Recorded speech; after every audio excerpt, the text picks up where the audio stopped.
Now this is something I've been wanting to unbox for a little while. This is the GTX 560 Ti Direct CU2. So basically this is an aftermarket cooled GTX 560, and once we open this up, I'm actually going to find out if it is also a non-reference PCB GTX 560. So the only way to find that out is to open the box, which I'm a big fan of doing. So the dual fan design is evidently up to 20 degrees cooler. It uses direct GPU contact in order to ensure that it gets, well, direct contact with the GPU for the heat pipes for better cooling performance. It also has super alloy power, which blends select elements under ASUS exclusive formula, resulting in a 15% performance increase. 2.5 times longer product lifespan and 35 degree cooler operation. That's quite a bold claim.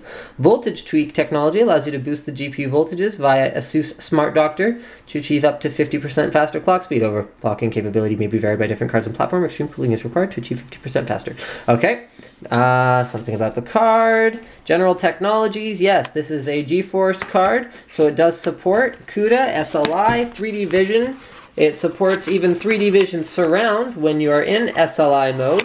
It is a 1 gig card, so it has a standard configuration as far as memory is concerned. And we're going to go ahead and get this opened up. Ooh, nice box. Look at that. Matte black box with nice gold font on it. I like it. I've come to appreciate fine boxes.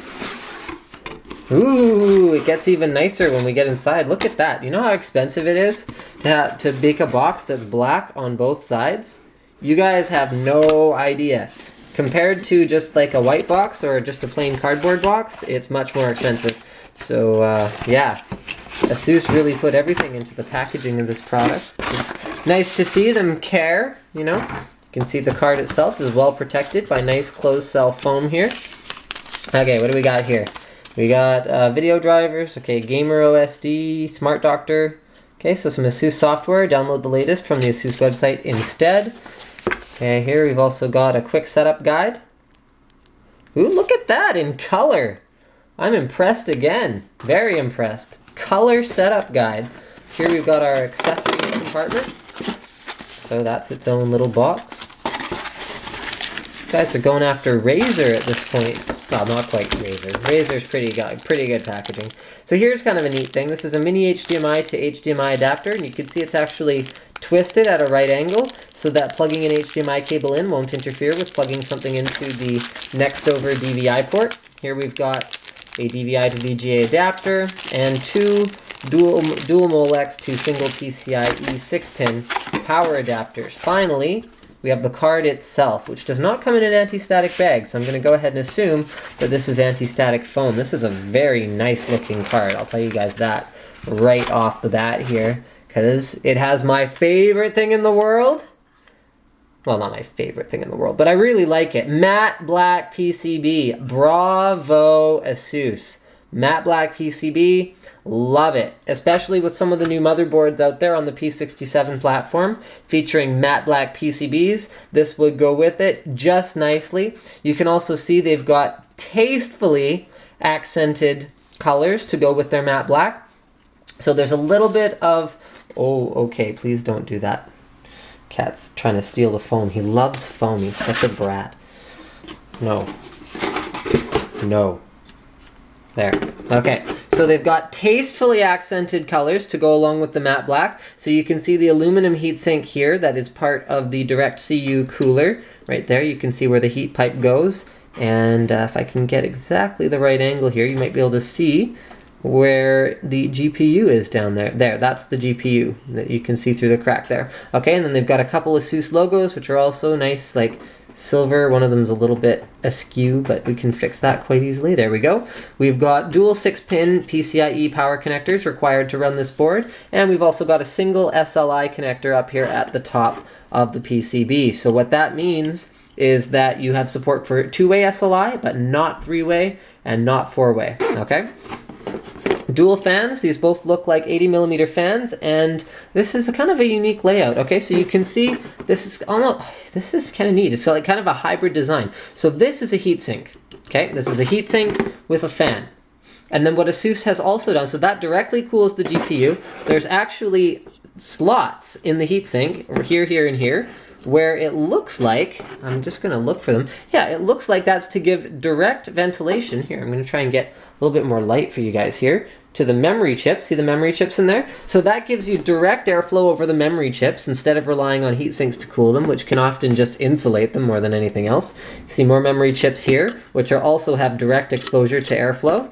Very clever little design choice to make.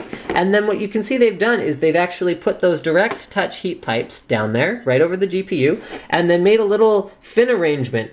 So it's a heat sink, but it's also a heat pipe cooler. So that means that both of these fans are able to be effective at cooling that GPU over there without ASUS actually having to use so many heat pipes to spread out the heat load, because they're using a direct heatsink and a heat pipe cooler. So that's pretty neat. So this is the direct CU2 cooler. We've got some little red accents that look quite nice. We've got a PCI Express 16x interface down here at the bottom with a standard lock. So I did answer my own question when I saw that it was a matte black PCB, because NVIDIA reference cards do not use a matte black PCB. Let's see what else we got here. There's a little dedicated heatsink here. You can see it right there for the MOSFETs. That is for the voltage delivery, so that's on that side. And you can kind of see it from the top there as well. It's that one right there. And let's see what else we got. This is a nice metal shroud too. They're using a metal shroud for the cooler. So what that means is that it's not cheap. It's not plastic. Very, very nice. And what's this? This seems to be just a plate for making the card more rigid, which is smart. So you can see that this plate is bolted into the PCB here and here, and it's also bolted into the I/O shield here. So that's going to give your card, instead of just being held in by the PCI Express slot and the two screws here, it's going to give it a little bit more rigidity, so it'll actually sit flat. I've had many a card installed in my system that kind of looks like this when it's installed because of the weight of the cooler. Okay, let's have a look at the back of the card. You can see that the Direct CU2, even though it has a slot here, is not going to be doing, hold on, focus, you stupid thing, is not going to be doing a whole lot of exhaust out of this vent, because the fan is actually like way over here, and there's no direct airflow path from the fan to the vent. So this is mostly going to exhaust the air inside your case. So you do have to make a trade-off. You got to decide what's more important to me. Do I want lower GPU temps overall, so more overclocking on my GPU, or do I want lower case temps? Now remember, you can combat the internal exhaust just by having a well-ventilated case versus having an external exhaust designed for your card, like, say for example, the GTX 580 reference card that's over there, where it exhausts all of the air outside of the case. And I think that pretty much covers everything I wanted to say about the GTX 560 Direct CU2. There's our DVI ports, there's our mini HDMI port. Thank you for checking out my unboxing of this card, and I will do a follow-up comparing it in terms of temperatures against the reference design GTX 560 Ti that I also have. Oh, I didn't even mention. Yes, this is a factory overclocked card, so it comes clocked at 830 megahertz on the core. Don't forget to subscribe, guys.